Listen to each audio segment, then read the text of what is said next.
دوستانو دلته ما سره 5 جملې پاتې وي، راځئ چې دغه 5 جملې هم زده کړو. کله چې موږ د یو کس څخه پوښتنه کوو، د یو کس څخه په شخصي یعنې فورمل شکل سره مؤدبانه شکل سره وایي تاسو څه کوئ، دغه تاسو ته په الماني ژبه څه وایي؟ زی. نو وایي تاسو څه کوئ په الماني ژبه داسې وایي was machen sie. was machen sie. دا په فورمل که موږ وایو انفورمل was machst du بیا وایو، خو دلته فورمل د یو کس was machen sie تاسو څه کوئ.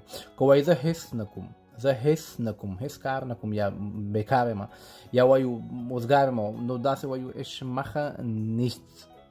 ich mache nichts مطلب زه هیڅ نه کوم.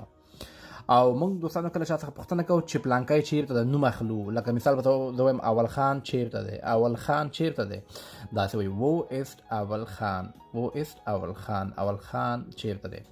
بله پوښتنه دا ده وایي ته چیرته کار کوې، ته چیرته کار کوې، په الماني ژبه داسې وایي wo arbeitest du. wo arbeitest du یا wo arbeitest du دواړه صحیح دي.